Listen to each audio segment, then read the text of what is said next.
What can I do for a friend who's going through a difficult season? Stay tuned as we talk about ways that we can help.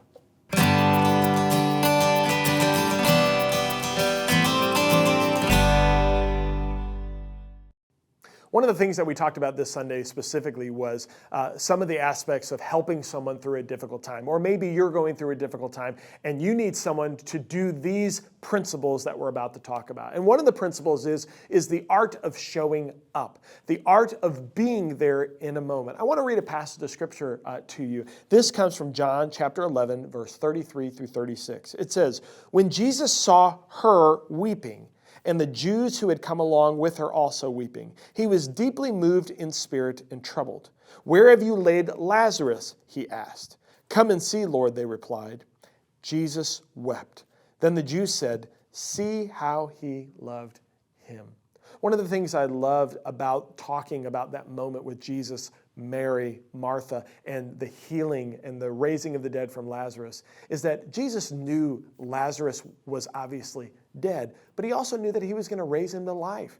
He knew that the individuals in that area would see the miracle. He knew that they would have joy. And so one might ask themselves, well, then why did Jesus go through all that? Why did Jesus even cry? What was the purpose of all that? You know, I find it interesting. Do you know that during those biblical funerals, did you know that whether you were poor or rich, you were required during a funeral procession to hire 2 flute players? You were also required to hire someone that would wail to show the emotion of what was going on. Why would they do that? You know, I truly believe it was to really show individuals the truth of the emotions behind the moment.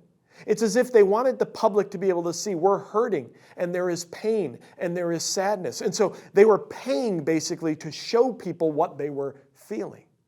And what I love about Jesus is, do you notice that Jesus, he entered into that situation and Jesus empathized with what was going on. Jesus tapped into the emotion. Jesus showed up, not only just physically, but he showed up emotionally. When was the last time that you showed up physically, but also emotionally for a friend or family member? Or even better, when was the last time that you, going through a difficult time, had someone show up for you? Today, I would encourage you that if you have a friend or family member that's going through a difficult time, show up for them, but not just physically. Show up for them emotionally. Try to understand and walk a mile in their shoes so that they know that there's someone there who understands. God bless you. Have a great week.